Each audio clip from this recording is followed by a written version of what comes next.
God is a good God. Dieu est un bon Dieu.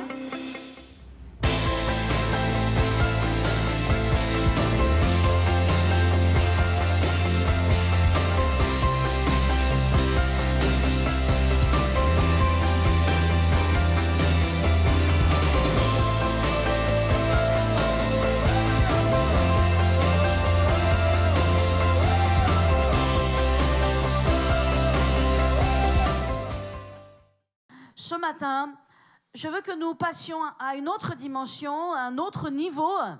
Et je veux que nous parlions ce matin de l'appel de Dieu pour le corps de Christ. L'appel de Dieu pour l'Église. L'appel de Dieu pour ta vie. Amen.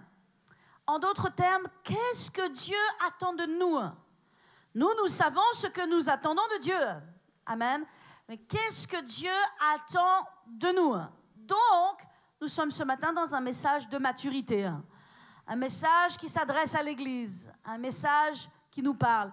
Et j'aimerais que nous tournions dans 2 passages de la Bible seulement ce matin. Nous allons tourner dans Marc 16 et dans Matthieu 28. Vous savez donc de quoi je parle. Dans Marc 16, verset 15. Tournez dans votre Bible parce qu'on va le lire ensemble. Marc 16, verset 15. Nous savons bien sûr qu'à ce moment-là, Jésus est mort, Jésus est ressuscité, Jésus a terminé son ministère terrestre. Et il est sur le point de partir et il donne ses dernières instructions à ses disciples. Ok ? Alors nous connaissons bien ce passage. Il est écrit au verset 15, Jésus leur dit, « Allez par tout le monde » prêchez la bonne nouvelle à toute la création. Celui qui croira et qui sera baptisé sera sauvé, mais celui qui ne croira pas sera condamné. Terrible verset d'ailleurs. Voici les miracles qui accompagneront ceux qui auront cru. En mon nom, ils chasseront des démons, parleront de nouvelles langues, saisiront des serpents, etc. S'ils imposent les mains aux malades, les malades seront guéris. Amen. Qu'est-ce que Jésus a dit donc? Allez par tout le monde, prêchez la bonne nouvelle à toute la création. Amen. Tout le monde répète, à toute la création. Nous sommes maintenant dans Matthieu 28. Matthieu 28, verset 16. Matthieu 28, verset 16. Jésus dit, il est écrit, les 11 disciples allèrent en Galilée sur la montagne que Jésus leur avait désignée. Et quand ils le virent, ils l'adorèrent. Jésus, s'étant approché, leur parla ainsi. « Tout pouvoir m'a été donné dans le ciel et sur la terre. Allez, faites de toutes les nations des disciples, les baptisant au nom du Père, du Fils et du Saint-Esprit, et enseignez-leur à observer ce que je vous ai prescrit. Et voici, je suis avec vous tous les jours jusqu'à la fin du monde. » Amen. Est-ce que nous pouvons dire Amen à la parole de Dieu? Ces passages sont extrêmement importants, bien sûr. Ce sont les dernières paroles de Jésus. Ce sont les dernières paroles de Jésus à ses disciples. Et c'est de cela dont je veux vous parler. Quand Jésus a dit ces paroles, « Allez par tout le monde et prêchez la bonne nouvelle », il s'est adressé à ses disciples. Il ne s'est pas adressé à des nouveaux convertis ou à des justes ou simplement convertis. Il ne s'est pas adressé à de simples croyants ou des sympathisants. Il s'est adressé à des disciples. Et c'est très important ce que je vous dis parce qu'il y a une différence phénoménale, il y a une différence immense entre un croyant, un converti, et bien sûr on commence tous par là, c'est la porte d'entrée, okay? On ne naît pas disciple, on commence par être un croyant et par être un converti, mais il y a une différence immense entre un croyant, quelqu'un qui est converti, et un disciple. Alléluia. Ces paroles que Jésus a dites sont des paroles de maturité qui s'adressent à une église de maturité. qui s'adresse à des hommes et des femmes qui ne sont plus seulement de simples croyants ou de simples convertis, mais qui sont devenus des disciples. Et j'aimerais que tout le monde répète le mot disciple. Alléluia. Et Jésus a dit à ses disciples, à des disciples, allez par tout le monde, prêchez la bonne nouvelle. Alléluia. Amen. Et donc, nous avons besoin de comprendre justement, finalement, à qui s'adresse cette parole. Voyez-vous, les gens qui sont convertis et qui sont simplement convertis, et ce que je veux que vous réalisiez, c'est qu'il y a beaucoup de gens qui restent au stade d'être seulement un converti, d'être seulement un chrétien, d'être seulement quelqu'un qui est un croyant, qui croit, qui est sympathisant, qui aime, mais qui ne va pas passer au niveau au-dessus. Voyez-vous, un converti, quelqu'un qui vient vers Dieu, bien sûr, c'est quelqu'un qui va aimer Dieu, c'est quelqu'un qui va commencer à tourner sa vie vers Dieu, qui va commencer à comprendre qu'il a besoin de Dieu et il a des besoins. Et il cherche la solution à ses besoins, tout en aimant Dieu. Ça, c'est un converti. C'est le premier stade, c'est la première phase, c'est le premier niveau de notre marche avec Dieu. Et nous sommes tous passés par là, mais la réalité, c'est qu'il y a beaucoup de gens qui sont restés là. Alléluia, faites-moi un sourire. Mais je veux parler à votre cœur. Et je ne parle pas avec un esprit de jugement ou de condamnation, absolument pas. Je veux simplement parler à nos cœurs et que nos yeux s'ouvrent, afin que nous ne soyons pas séduits, que nous ne soyons pas trompés, mais que nous soyons plutôt une flèche dans la main de l'archer. Vous savez, le temps sur la terre est compté. Et je le sens que le temps est compté. Et puis, quand on avance dans la vie, on se rend compte que la vie, elle passe, que la vie, elle avance. Et plus on avance dans le temps, plus on se dit, Seigneur, rachète le temps. Vous savez, je n'ai plus la même optique du temps et de ma vie aujourd'hui à mon âge que je l'avais à 20 ans ou à 25 ans. Aujourd'hui, à mon âge, je commence à penser quelque chose de nouveau qui m'est jamais arrivé, l'importance de racheter le temps. Je commence à penser, à me dire, Seigneur, il y a tellement de choses à faire, j'ai tellement de choses à faire, il y a tellement de choses à bâtir, il y a tellement de choses à construire. Élargis mes années, donne-moi plus de temps, donne-moi plus de force. Pourquoi? Parce qu'avec le temps et la maturité, je vois les choses différemment. Et je dis, Seigneur, il y a tellement de choses à faire sur cette terre. Alléluia. Un jour, je serai dans l'éternité. Et dans l'éternité, je ne pourrai plus faire les choses sur la terre. Mon temps sur la terre sera terminé. Mon temps sur la terre sera terminé. Je ne pourrai plus rien faire. Mais je serai heureuse de mes œuvres. Mais je n'aimerais pas avoir le regret de me dire, ah là là, moi qui avais la vérité dans la main. Moi qui avais la vérité dans la main. Moi qui, Dieu ne m'a pas menti. Cette vérité, je l'avais dans ma main, je la lisais tous les jours. Ah, j'aurais pu faire ceci, et j'aurais dû faire cela, et j'aurais dû atteindre cela, et j'aurais dû parler à un tel, et j'aurais dû... Quelle que soit la chose. Est-ce que vous comprenez? Est-ce que vous comprenez? Que c'est ici-bas que les choses se passent. Alléluia. Et je vois les choses différemment. Et je veux que vous aussi, bien vous voyez aussi les choses différemment. Il y a ce stade d'être un converti. Ou peut-être avant nous étions athées. Avant nous ne croyions pas en Dieu. Et puis Jésus nous a saisis par sa grâce. Nous avons entendu parler de Jésus et vraiment par la grâce de Dieu, Dieu nous a touchés. Vous savez, la Bible dit qu'il nous a aimés le premier. C'est lui qui est venu nous chercher. Si moi et ma famille nous sommes sauvés, c'est parce qu'un jour, vraiment le Seigneur est venu, s'est invité dans notre vie. Nous ne l'avons pas cherché. Ma mère n'a pas cherché Dieu. Ma mère ne voulait pas de Dieu, ne voulait pas entendre parler de Dieu. Mais Dieu s'est invité dans notre maison, dans notre famille, parce qu'une personne a bien voulu être obéissante et est venue et être un témoin de Jésus. Ma mère aurait pu le jeter, ce qu'elle faisait normalement d'habitude. Ma mère aurait pu lui fermer la bouche et être peut-être agressive ou peut-être désagréable, mais elle n'a pas eu le temps. Le Saint-Esprit est arrivé. Toute notre famille était sauvée. C'est une grâce. C'est une grâce. Alléluia. Amen. Et donc, il y a eu ce temps où nous avons été convertis. Et bien sûr, ça révolutionne notre vie d'être converti. On commence à venir à l'église, on frétille. On est plein de joie, on est plein d'enthousiasme, on a besoin de Dieu, on découvre Dieu. Puis on a aussi beaucoup de besoins et on a besoin que Dieu nous aide. Et Dieu se révèle dans notre vie, et notamment aux convertis, aux jeunes convertis. Dieu fait des miracles extraordinaires souvent dans leur vie parce que Dieu se montre, il donne des signes. Et c'est extraordinaire, alléluia. Mais ça, c'est juste une phase. C'est juste une phase. Puis vient une autre phase. Vous voyez, il y a eu le temps où Jésus est allé chercher ses disciples. Il est allé les chercher. Ils ont commencé à venir à le suivre, puis après, ils ont été formés. Et après, ils ont reçu la parole. Et puis, il y a eu ce temps-là, justement, 3 ans et demi après, où Jésus leur a donné ses instructions. Ils étaient des disciples accomplis. Ils étaient maintenant des hommes et des femmes prêts à changer le monde, prêts à changer les nations du monde. Ils étaient prêts parce qu'ils étaient devenus des disciples.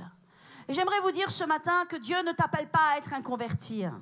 Dieu ne t'appelle pas à rester au stade d'un croyant. Dieu t'appelle à monter dans une nouvelle dimension. Dieu t'appelle à devenir un disciple de Jésus. Et vous savez, disciple de Jésus, ce n'est pas quelque chose que l'on voit à l'extérieur. C'est quelque chose que l'on porte à l'intérieur de soi. Ça change, ça révolutionne totalement notre façon d'être, notre façon de vivre, notre façon de venir à l'église, notre façon de voir les gens, même notre façon de saluer les gens. Un disciple, c'est quelqu'un qui a un cœur. C'est quelqu'un qui a un cœur pour le royaume de Dieu. C'est quelqu'un qui a un cœur pour l'église. C'est quelqu'un qui a un cœur pour les gens. C'est quelqu'un qui comprend que son rôle est important, essentiel, fondamental. Et qu'on a besoin de lui, qu'on le voit ou qu'on ne le voit pas. Qu'il contribue et qu'il participe à l'avancement du royaume de Dieu. Alléluia. Un disciple, c'est quelque chose d'extraordinaire. C'est quelque chose de puissant. Et le royaume de Dieu est fondé sur des piliers très forts que sont les disciples. Alléluia.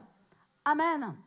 Donc, comme je vous ai dit, un converti, il va aimer Dieu, il se tourne vers Dieu, il réalise qu'il a besoin de Dieu, et puis il surtout réalise qu'il a besoin que Dieu l'aide dans ses problèmes. Mais un disciple, c'est quelqu'un qui obéit à Dieu. C'est merveilleux comme nous sommes silencieux ce matin. Mais un disciple, c'est quelqu'un qui obéit.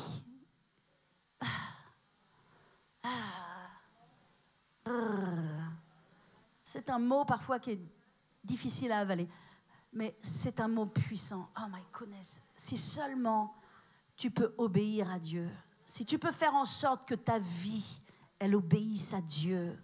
Vous savez, je ne suis ce que je suis, et je n'ai ce que j'ai, et je ne suis que là où je suis que par obéissance. Ma vie n'a été qu'une obéissance. Alors je peux prêcher l'obéissance, je peux enseigner l'obéissance, je peux parler haut de l'obéissance, parce que tout ce que j'ai par la grâce de Dieu ne m'est venu que par l'obéissance. Que par l'obéissance. Mais si je n'avais pas obéi, Dieu m'aurait aimé quand même. Parce que Dieu aime l'obéissant et le désobéissant. Il aime le fidèle et il aime l'infidèle. Dieu aime, absolument. Mais c'est mon obéissance qui m'amène et qui m'amènera et qui vous amènera là où vous devez être. Ce n'est que l'obéissance. Un disciple, il obéit à Dieu. Il soumet sa vie et sa volonté à Dieu. Est-ce que quelqu'un peut dire amen à cela? Est-ce que vous comprenez la différence entre un converti et un disciple?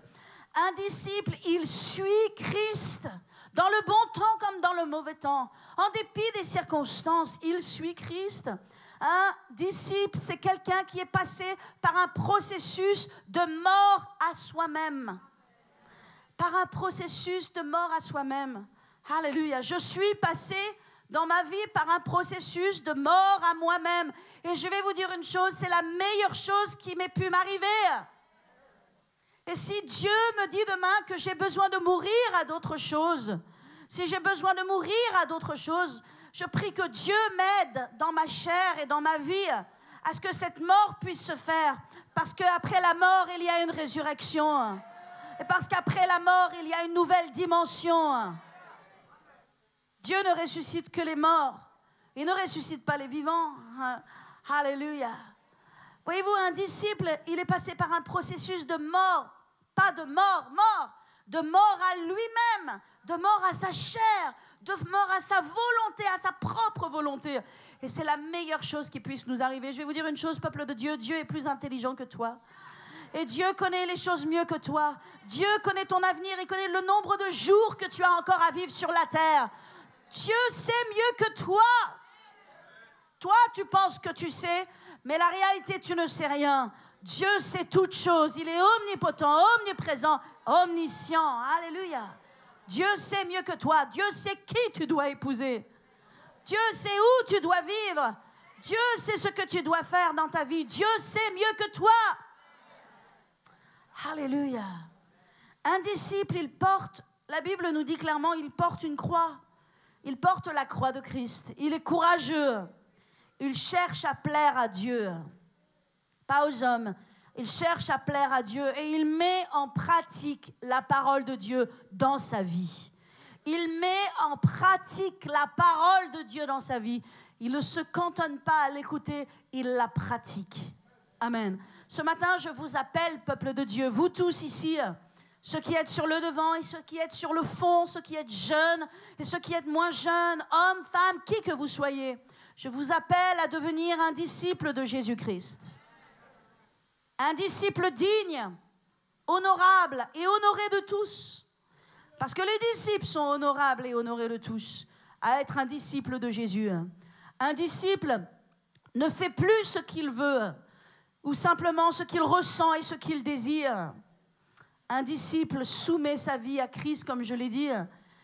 Et puis finalement, un disciple, bien sûr, c'est extraordinaire, un disciple. Parce qu'un disciple, il va changer son monde. Et ça, ce n'est pas ce qu'un converti peut faire. Un disciple va changer son monde. Alléluia. Un disciple, c'est quelqu'un d'extrêmement puissant. Extrêmement puissant. Eh bien, quand Jésus s'est tenu là, sur cette montagne en Galilée, qu'il était sur le point de quitter, de partir, il avait terminé sa mission. Lui, sa mission était terminée. Mais il a parlé à ses disciples. Il n'a pas parlé à tout le monde, il a parlé aux disciples. Et voilà ce qu'il dit aux disciples. Voilà ce qu'il dit à toi et moi si tu es un disciple. Il dit, allez par tout le monde, prêchez la bonne nouvelle à toute la création. Voilà ce qu'un disciple est capable de faire. Juste un disciple. Alléluia. Amen. Le problème, mes amis, c'est que dans le corps de Christ, dans l'Église, il y a souvent l'Église est remplie de convertis, est remplie de gens qui sont au niveau 1, est remplie de gens qui aiment Dieu, qui ont besoin de Dieu, mais qui ne sont pas passés au stade de devenir des disciples. Et donc ce sont des gens, ils aiment Dieu, mais ils font ce qu'ils veulent. Ils aiment Dieu, mais ils n'ont pas de contraintes sur eux. Ils aiment Dieu, mais ils ne portent aucune croix. Alléluia. Ils sont là parce qu'ils ont des besoins et qu'ils ont besoin de Dieu. Et au moins, ils ont l'intelligence de reconnaître qu'ils ont besoin de Dieu parce que nous avons besoin de Dieu. Mais ils ne passent pas au niveau supérieur de devenir un disciple et de donner sa vie et de la remettre entre les mains de Dieu. Voyez-vous, l'Église doit être remplie de disciples. Parce que les convertis ne changent pas le monde. Les disciples changent le monde. Alléluia. Les convertis ne changent pas le monde. Les disciples changent le monde. Amen. L'Église doit être remplie de disciples. Ce sont les disciples qui multiplient l'Église. Je ne vous entends pas. Ce sont les disciples qui multiplient l'Église. Ce sont les disciples qui évangélisent. Ce sont les disciples qui se mènent en peine pour les âmes. Ce sont les disciples qui intercèdent pour le salut. Ce sont les disciples. Alléluia. Les disciples sont des gens extrêmement puissants. Alors je vais vous dire un petit peu quelle est la définition du mot disciple. Dans la Bible, le mot disciple en grec, c'est le mot métélé, matélé, M-A-T-E-L-E, matélé en grec. Et le mot disciple, à chaque fois dans la Bible que vous voyez, Jésus partait avec ses disciples, Jésus enseigna à ses disciples, Jésus répondit à ses disciples. Nous voyons ce mot métélé, c'est le mot disciple en grec. Ce mot disciple veut dire étudiant, élève, disciple.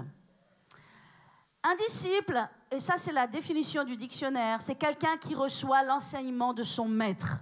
Et je vais vous dire une chose, nous avons un maître. J'ai un maître sur ma vie, et on a besoin d'avoir un maître sur notre vie. Ça semble un peu choquant dans notre monde, dans notre société de dire et d'utiliser ces mots, mais nous avons la joie d'avoir Jésus comme notre maître. Il est notre maître, il est notre Seigneur. Quel maître merveilleux et glorieux. Et nous sommes heureux de pouvoir nous soumettre à son joug. La Bible dit que son joug est léger, que son fardeau est doux. Alléluia. C'est un maître merveilleux, c'est un maître d'amour. Amen. Un disciple, c'est une personne qui reçoit l'enseignement d'un maître. Amen. C'est une personne qui fait partie de son école. Alléluia. Il y a des gens ici, vous êtes à l'école biblique. Il y a des gens ici, vous êtes à l'école des leaders. Ou même vous êtes au cours de croissance. Amen. Vous devez être un étudiant. Vous devez apprendre, parce qu'un disciple, il apprend. Il est à l'école du maître. Alléluia. Mais ce n'est pas seulement quelqu'un qui apprend, c'est quelqu'un qui va suivre l'exemple. Parce qu'un disciple, c'est quelqu'un qui suit l'exemple. Amen. C'est-à-dire qu'il ne va pas que apprendre. Il va apprendre et il va mettre en pratique. Et ça, c'est ce qui fait toute la différence entre un disciple et quelqu'un d'autre. Alléluia. En latin, bien sûr, c'est le mot discipulus, qui veut dire également, c'est la même chose, un étudiant, un apprenant, quelqu'un qui va apprendre et qui va reproduire. Alléluia. Je ne veux pas que vous dormiez, je veux que vous soyez réveillés. Parce que, vous savez, c'est facile de dormir sur les messages qui sont des messages de maturité et d'engagement. Et c'est facile d'être excité lorsqu'on parle de la prospérité, de la foi, de la victoire. Je vais vous dire, la véritable victoire, c'est que toi et ta famille, vous alliez au ciel. C'est pas que tu payes ton loyer, c'est que toi et ta famille soyez sauvés. C'est que toi et tes enfants soyez sauvés. C'est que tous les gens que tu aimes, que tu connais autour de toi, tu les amènes au ciel avec toi. Ça, c'est la réussite. Ça, c'est le vrai succès. Que tu amènes les gens à la croix de Jésus-Christ, que tu amènes les gens au sang de Christ, que tu amènes les gens à la repentance de leurs péchés. Ça, c'est la réussite et le succès. Le reste, ce sont des choses secondaires, nécessaires mais secondaires. Le vrai succès, c'est d'être un disciple en Jésus-Christ. Nous aurons toute l'éternité pour nous réjouir de ce que nous avons fait pour Dieu. J'espère que dans l'éternité, il n'y aura pas de regrets. Quelqu'un a dit, dans l'éternité, il y a une des choses qui sera là dans l'éternité, et notamment en enfer, ce sera le regret. Le regret éternel. Il y aura un regret éternel pour ceux qui n'auront pas voulu de Jésus durant leur temps. Ah, c'est dur ça. Mais le regret, nous ne voulons pas l'avoir au ciel non plus. C'est pourquoi nous avons besoin d'être pleinement ce que nous sommes appelés à être sur la terre. Et quand le moment sera de partir, ciao, bye bye. Let's go. Alléluia. Et je vais vous dire, lorsque les gens partent, ils ne veulent pas revenir. Notre frère, il est parti, mais je vais vous dire, il ne voudrait pas revenir. Il a fait de son mieux pour vivre pour Dieu autant qu'il pouvait avec la force et la capacité qu'il avait. Et nous savons qu'il avait des difficultés, des limitations, peu importe. Mais en tout cas, il a fait de son mieux pour vivre avec son Dieu. Et moi, je sais que le Seigneur l'a honoré dans son départ.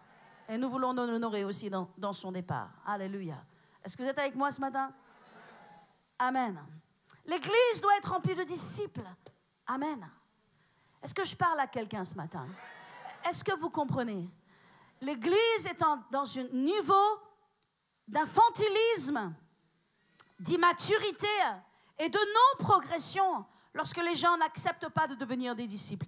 Lorsqu'ils restent des chrétiens, ils restent immatures.